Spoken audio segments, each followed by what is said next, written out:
Welcome to Proven and Probable, where we deliver mining insights and bullion sales in the form of physical delivery, offshore depositories, and private blockchain distributed ledger technology.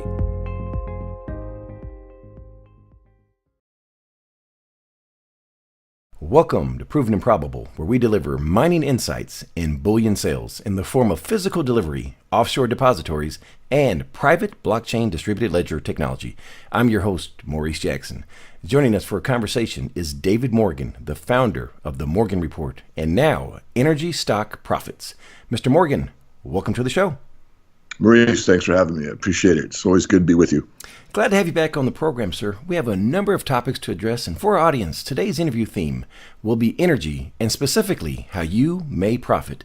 We brought Mr. Morgan on specifically because he's a big picture thinker, and he's very passionate about educating people and has a proven pedigree for generating great profits for his clients, which include individual investors, hedge funds, and money managers in the resource sector. David, we referenced that you're the founder of the Morgan Report in the introduction. For those that aren't familiar with the Morgan Report, please tell us about it.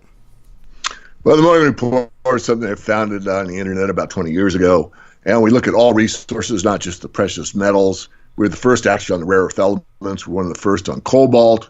We had the lithium story down pretty early. So we have profited throughout the sector.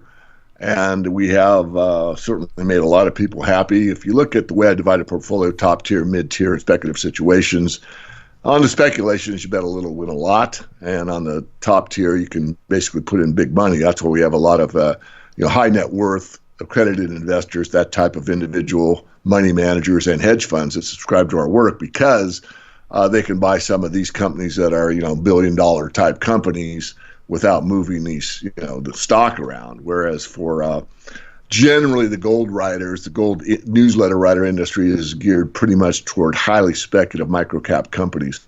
Yes, we look at them, but that's not what we specialize in, although we have certainly had our fair share. In fact, to brag a little bit, but I guess if it's a fact, it's not bragging. We have actually picked more companies that were junior explorers that became mines than anybody else in the industry. So we look at everything, top tier, mid tier, and speculative, and we certainly are happy with our track record, especially on the top tier.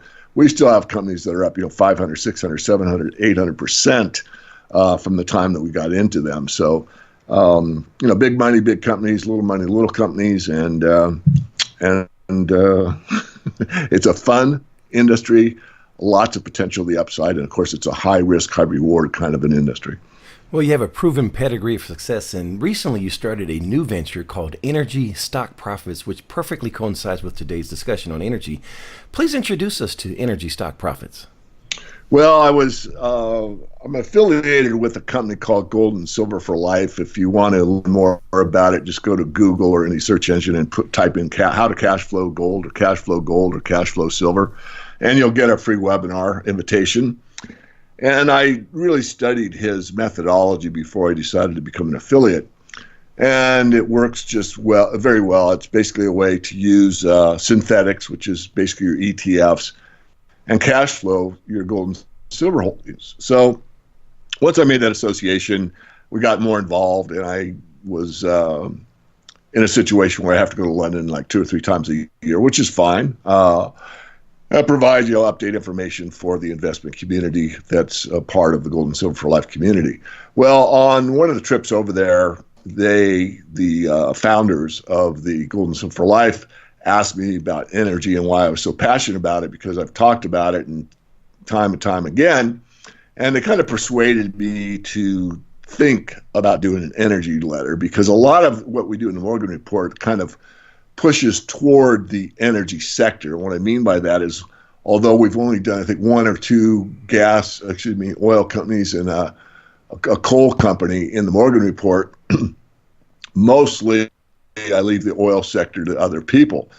But I'm certainly capable of doing it. And there, again, I'm repeating myself, there's kind of a spillover between like the energy metals. You look at copper and vanadium and cobalt and lithium and all these battery metals. And then you look at some of the base metals like copper that we use in electric vehicles. So there was a kind of a natural synergy that went with what the research that we'd already been doing for years in the Morgan Report. So I swallowed hard, asked my equity analyst if he was willing to take on more work, and he said yes. so we started the energy stock profits. It's similar to the gold and silver for life, meaning that there's an option component involved. So the average yield, although it can't be guaranteed, but averages between 17 and 20% a year on your holdings. So you're hitting, a good portfolio of top quality, again, usually top tier companies that, are multi-billion-dollar companies. For the most part, we have speculations in there as well. And you are getting, dividends or yields on these companies, and you're also getting the optionality of them, and basically selling puts and selling calls and selling puts at the certain times, and you're given guidance on this. Like every step of the way, you're given guidance on this. So you generate about 20% perhaps on your portfolio, plus the gains you're getting in the stock portfolio itself. So it's pretty robust, and it's geared for, I'd say, sophisticated investors that have a fairly decent net worth that really want to have kind of a steady Eddie, kind of a Warren Buffett approach. I don't want to say it's like Buffett from the aspect that they're buy and hold, although a lot of them would be buy and hold. I want to just say that it's, Buffett got from when I was a kid, when I was like about 23, Berkshire Hathaway stock was, I think, $2,500 a share. And now it's, $350,000 a share. And that's what happens at 20% compounded. So think of Buffett's, doubles and doubles and doubles. No, 20% is hard to get year after year after year. And that's basically what he averages. Same type of situation here. Maybe more like 30. I can't make these, these numbers without getting in trouble, but I could say could be possible.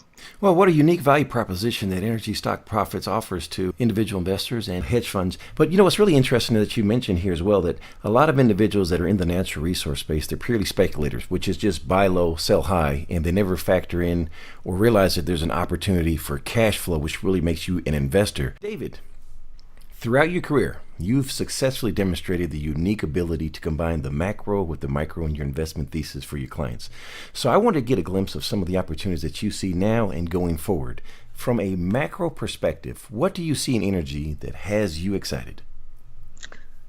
Well, one of the things I just wrote in the Energy Stock Profits update that I just got off of my call to London to update them today, in fact, was that it is a huge industry. Nothing happens without energy, and there's going to be something in the $1 trillion of investment going into that sector. So certainly, if you want to participate in that arena, you should consider whether or not you join the Energy Stock Profits service or not. That's immaterial. What is material is that it's a huge benefit.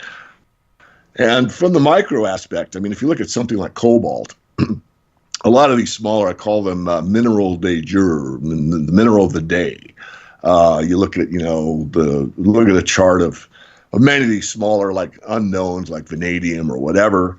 And cobalt, for an example, we have a situation in cobalt that is very unique, and it's in the Energy Stock Profits newsletter. It's up 13% from the time we recommended it. We recommended it on the 21st of January this year.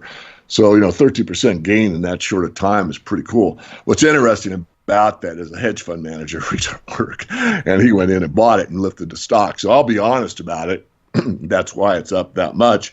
But it's a buy and hold. It's a long term. It is in a speculative section because of the market cap, but it's a unique situation that I don't think anyone else in the industry even knows about. So these are the type of opportunities we look for. We like to get into the equity side on the resource sector, although I just said that we do the ETFs, and we do. So we're kind of broad-based. I don't want to contradict myself. What I'm saying, for investment purposes, we like the equity side. As far as the making money on an optionality situation where you can profit month to month to month, that's using the ETF. So hopefully I'm clear on that. We combine both. So I hope I'm being clear. Oh, you certainly are. Can the supply curve meet and or exceed the demand curve? Well, supply and demand always equal. Whether or not, we're undersupplied or oversupplied, you can make the argument either way. But if you look at silver going back into, 1990 to 2006, we were in a supply deficit, but supply meets demand every year. So how did that happen? Well, if you look at the chart of above ground supply or stockpiles of silver in 1990, there were about 2 billion ounces of silver above ground. And if you look at the supply above ground in 2006, it was 500,000. So 1.5 billion ounces of silver were basically taken out of the above ground stockpile so that the supply could meet the demand. And since that time on silver, the stockpile above ground has grown back to about 2.5 billion ounces. So, we are not in a structural deficit in silver anymore. We could be, or many claim that we're in a investment deficit.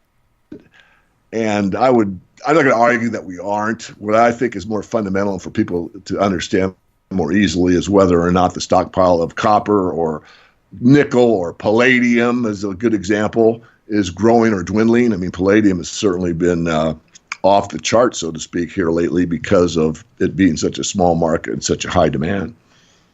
One very important factor germane to this discussion is, and that's often overlooked in my opinion, is geopolitics. How does that fit into the energy thesis?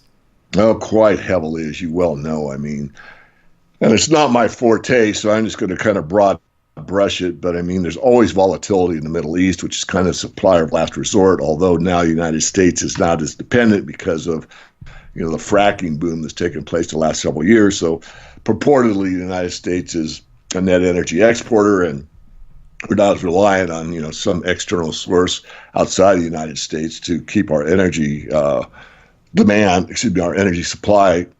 We have it basically internal. But no, it's a very important, the most important aspect to living is energy. And so not only in the Middle East, you've got, different areas of the world that are also volatile due to energy needs, independence, and control mechanism. I mean, a lot of, as you say, you can look at the pipeline through Europe, or you look at what's going on in some of these skirmishes / wars that take place that are, outlined in the mainstream press for, political reasons or whatever. If you really dig down, you don't have to dig too far. It's really about, again, it's either a pipeline or an energy supply, or somebody wants that section of land to be able to supply energy or take energy, get energy or whatever. I mean, even Venezuela is as messed up as that country is, and I feel for the people very much. I mean, they do have a great supply of oil. It's really crappy oil. It's one of the worst grades out there, but nonetheless, it's still oil. And so is it all about, making it a democratic society again, or is it about energy? Well, it's at least partly about energy. So I'd have to agree with you on that one. Let's discuss some metals that have your attention at the moment. And beginning with base metals, let's discuss the metals that you foresee dominating the energy sector going forward. Well, that's a tough one. I mean, we always are studying. I never claim to know it all. I like to jokingly say I'm a learn-it-all, which no one can. But, vanadium is kind of an unknown energy metal. It's certainly known to be to harden steel, not its primary purpose, but it could be used, or it is being used somewhat, for an energy storage metal. And then you've got cobalt, the same thing. Lithium is well known. Lithium, the story really isn't well known. I mean, most people and a lot of these companies are pushing the lithium story like it's not that it isn't important and not that it isn't being used. Obviously, Tesla's brought lithium to everybody's attention, and most people know they've got a lithium battery in their cell phone. So I don't want to downplay it too much. What I want to point out is there's probably 400 years worth of lithium on the planet right now. So if you think there's a lithium shortage, think again. You're not being given the facts. I still like the PGMs. Platinum and palladium are 15 times rarer than gold. I think right now that the palladium story is kind of overdone. I think that platinum is probably the place to look. I just did a trade for the Morgan Report paid subscribers that I showed them what I'm doing personally. With that situation, I think the trend has changed, but time will tell, and the market knows more than anyone. So far, so good with that spread that I put on not too long ago. I would say there will be improvements always. There's always, everything's technology, but there are technologies that do improve not only our way of life, but the methodology of how to extract minerals, how to refine them, many cases. So there's always room for man's ingenuity to come along and do something a little bit better, a little bit better, a little bit better, which means normally the price will come down for the general populace, depending on what the product is, and the efficiency goes up, which makes it better, better society long term. Of course, I have to digress slightly here. It's not always the case, because sometimes there's what's called, built-in obsolescence. This is where, it's built into the product that it's going to fail after so long, because without that, you're not going to get another sale. But anyway, I digress to come back later. Give it back to you, Maurice. Well, David, let me ask you about a metal that I like that we've talked about in the past. How about uranium? Uranium, I think, is in a big boom. This 232 law is taking place. Whether or not, what Trump does with it remains to be determined. But if we go to a domestic uranium situation, then it could put a two-tier price on the uranium sector, meaning there'll be a domestic price for uranium and a world price for uranium. We have one in the Morgan Report that we like very, very much. It's doing quite well for our members, and it also has one of the most robust and accessible and let's say already in the work vanadium project. So not only is it probably the best uranium company domestically that we know of, it's profitable, management's fantastic, but they also have this vanadium project that's right there along with it. So it's doing well. I'm bullish on it. On that company, I'm bullish on uranium generally speaking, and this 232 law, you can look it up and read more about it on Google. But it's something that could boost the uranium price. I don't know if that is well known enough to be built into the price of these shares right now or not. I actually think probably not. Most of the time, these type of legislations that are pending are already built into the share price. But uranium is such a small market and so misunderstood that I don't think it is. So I think if this thing is enacted and we get this two-tier price structure where we get a boost in price for U.S. producers, you will see an immediate move up into the uranium price. I'll also look at someone like Cameco to probably open up, depending on how it goes. But if it stays higher in a U.S. price, I would see Cameco probably come in and open up some of the projects they have in the state. So lots to think about in the uranium sector.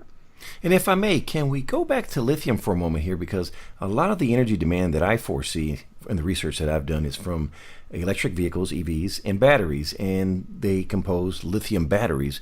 But I think a lot of people get the narrative wrong on lithium batteries, and that is how much lithium, if you would share with the audience, is in a lithium battery, because actually most of it is not lithium.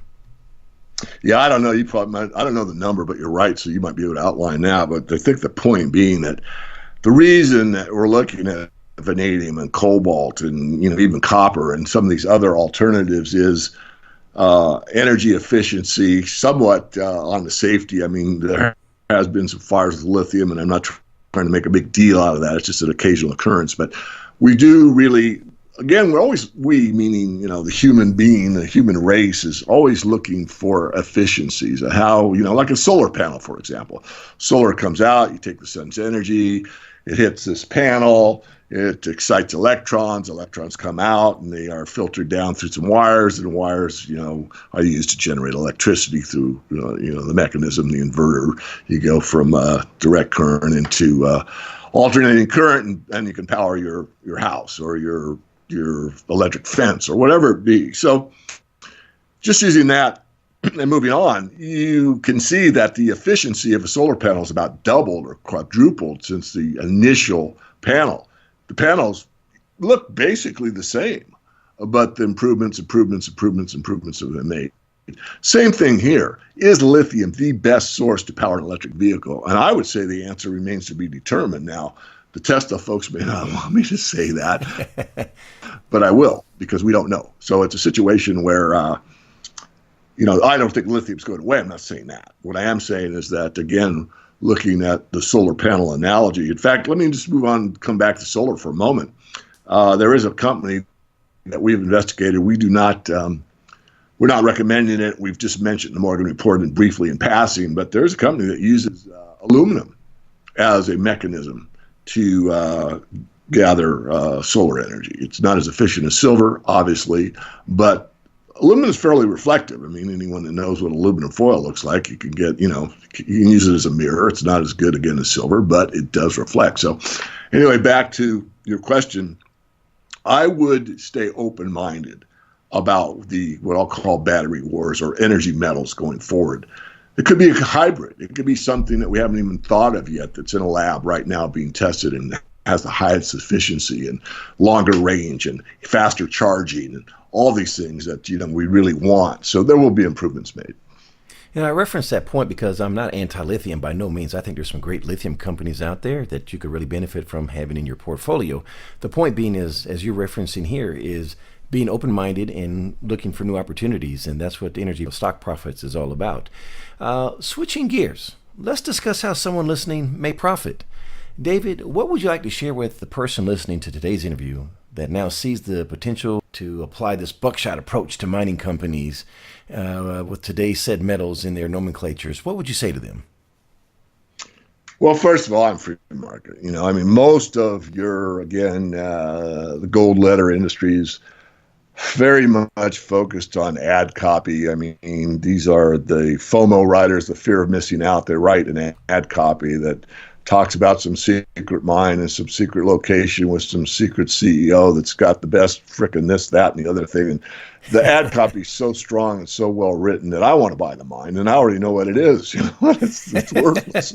Or they're worthless. But it's so well done. The psychology of it is, oh my God, I must buy this newsletter, because if I don't, I'm not going to know what the stock is. And if I don't know the stock, I'm never going to make this fortune. And, I've looked at these things time and time and time again, and almost all of them are mediocre at best. I have to digress again, Maurice, but this is something I've said in panel discussions at the investment conferences. I've said it from the lectern, behind the lectern at investment conferences, and I've said it in interviews like this. But, if you go to let's say what I'll call a gold show, and there are, let's say, let's just make up a number. Let's say there's 700 vendors there. Now, out of 700, there's an average. But none of those companies will come up to me and pitch me and say, hey, I've got an average company in an average location with average management with an average prospect of hitting a gold prospect, right? Right. But we all know common sense will tell us that's the case. But you'll hear from every one of those that it's the best place and the best location with the best prospects and blah, blah, blah, blah, blah, blah, blah. I mean, there's some that are honest. I'm exaggerating slightly to make my point, but the point is that you don't really get what the truth is. Most of them are just average or below average situations that, you'd be better off. So what I am saying long and winded about is I hate long lists. I don't like the shotgun approach. I don't like buying 30, 40, 50 companies and putting $1,000 in there and having to track them. I like to focus. Now, focus doesn't mean you buy one company. Focus means you, like in our top tier, I think we have something like 7 or 8. We rate them. So you really, in the top tier, you should probably have 3. Pick the 3 top tier that are the highest rated.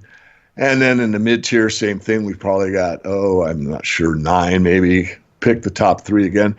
And then a speculative category. I've never had more than 10. And a lot of these people have, 30, 40, 50 stocks. I mean, it gets to be, in my view, rather ridiculous. And again, there you don't want to bet. And that's the problem with the speculation. You read one of these ad copies, and if you don't own the stock, and people don't really know that this is a part of the business that I don't like. I mean, this is written for people to make a lot of money in the newsletter business. I try to steer away from it, although I do have one that I really, really like. And when I write it, it does sound a bit hypey, but it is what it is. I mean, again, if you're speaking fact, it's not exaggeration. Anyway, I come back.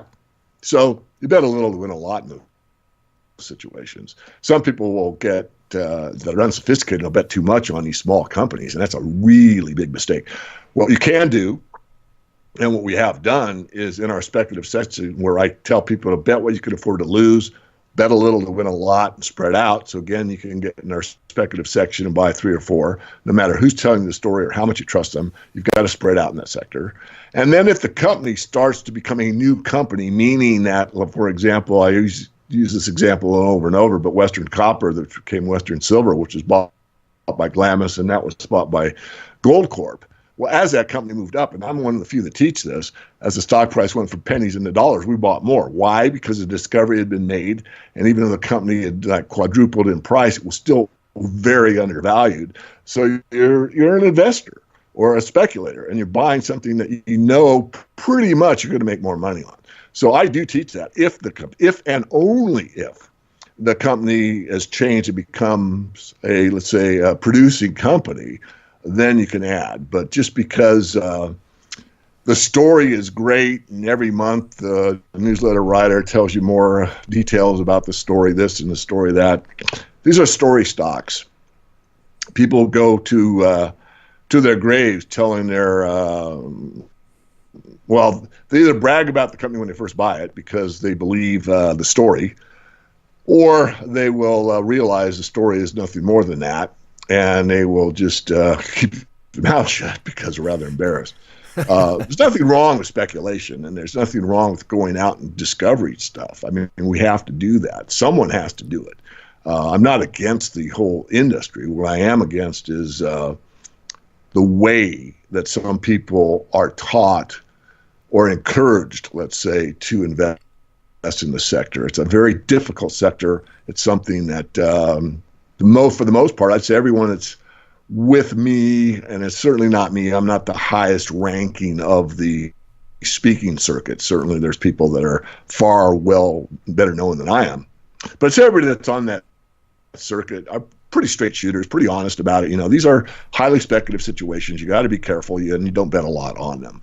But if they do pay off, they can really pay off in a big way. So again, just to summarize here, one of the virtues that I like about energy stock profits is that it provides a more pragmatic way for creating an energy portfolio, as you see it references tiered, and that makes it very simplified, if you will. Now let me ask you this as well. This is a question I often get asked as well, is do energy investments hedge you against inflation? Yes. Yes, they do. They want to, again, I mean, repeating myself, but everything depends on energy. So if transportation costs go up, energy. If food costs go up, energy. If housing goes up, energy. If communications go up, energy. Everything's related. So it will hedge you for the most part. If you look at a gold oil chart or gold silver chart, you'll find, silver oil or gold oil. You see there's a pretty strong correlation. So yes, you're well off. In fact, before I started Energy Stock Profits, I would get often asked, especially by my paid membership, well, besides the metals, what do we invest in? And I would always say energy, because that to me is probably the next best place to be besides the resource sector. And of course, energy is part of the resource sector, as we know. What type of returns are your clients generating with Energy Stock Profits? Well, we just started in January. On the top tier, our first pick was up 6.25%. Our second one is up 5.3%. Our uranium company is down. One of the uranium companies is off 2%, and the one we added last month is off less than 1%. On the mid-tier, we're up 2% on one and off 5% on the other. The one I talked about on the junior producers or development companies, that one I told the hedge fund got into is up 13%. We just added one this month. I just got off the phone, as I said. And the energy one that I talked about that I really like with the vanadium, that's up 8%. So we're up 6%, 5%, 2%, 12%, and 8%. And we're neutral on one and off a couple percent on the other two. Before we close, what keeps you up at night that we don't know about? That I haven't done a good enough job educating people about the problems we have with a ill-conceived financial system that's structured in a way that is not going to benefit us in the long term. I don't know if I've articulated it well enough for people to really take it seriously enough. To have a hedge doesn't mean you bet the farm on the precious metals. It just means that you need to have protection if the financial system has further problems going forward. And that is the one thing that probably does keep me up once in a while, is have I done my very best to get to the general public without scaring them in any way, shape, or form, but from a pragmatic, common sense approach, giving them enough information for them to actually take action. I know a lot of people look at it like infotainment or scary-tainment or, doom and gloom-tainment or all this stuff. I'm not doing this for doom. I'm not doing it for gloom. I'm not doing it for anything other than to try to educate people to make their own decision, but the decision requires that they take action. And again, the action doesn't have to be big. I mean, 10% in a hedge position is plenty for most people, which leaves you 90% to go about your life as if the normalcy bias is correct and things will always be tomorrow like they are today, which I doubt, but that doesn't mean I'm right. But you don't need to bet a lot to be protected. So I think that's the main thing that does concern me as far as have I done my mission statement to the best of my ability. Last question. What did I forget to ask?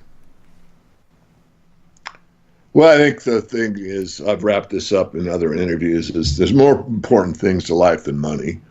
Money is important, but, Einstein purportedly said he dreaded the day that where our humanity did not keep up, where technology overshadowed our humanity. In other words, where our technological advances were far in advance of where our humanity or our spirituality is, and they're not commensurate with the same level.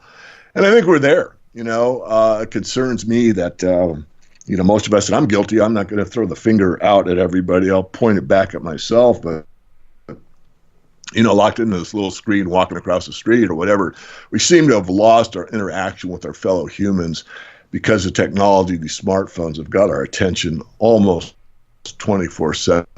So I think it's time to kind of take a deep breath and give yourself a break from this electronic world that we're in and look at really what is important, because at the end of the day, getting the latest stock quote on your phone might not be as important as really interacting, being present with the people that you're around. So I think I'll leave it with that. Well, David, let me ask you this, though. If someone does have a smartphone and they have about 90 minutes of free time on their hand, is there a website that they could look at to review the energy stock profits? Yeah, that's a great question. Well, thanks for that plug. We did a webinar. We spent, I forget, all day. How much was filmed, I'm not sure, 6 hours. Cut it down, and I think it's a 1-hour presentation. Go to commingenergyboom.com. It's no "the" in the front. It's just commingenergyboom.com. It's free. It'll give you a great overview of what we do at Energy Stock Profits. Watch that webinar. You may or may not become involved, but regardless, watching that webinar will get you pretty hyped up about the coming energy boom, and will probably pique your curiosity on how you get involved in the energy sector one way or the other. David, for someone listening that wants to get more information about your work, please share the contact details. Well, again, the webinar, Coming Energy Boom, or if you want to get in contact with me directly, go through my main website, which is the Morgan Report. There's a contact button on there, and you can send it, and the staff will forward your message to me. For our audience members, today's interview is not a paid advertisement. We know and we trust David Morgan's work. He has a proven pedigree of success, and we wanted to share the unique value proposition of his services. And last but not least, please visit provenandprobable.com, where we deliver mining insights and bullion sales in the form of physical delivery, offshore depositories, and private blockchain distributed ledger technology. You may reach us at contact@provenandprobable.com. Mr. Morgan, thank you for joining us today on Proven and Probable.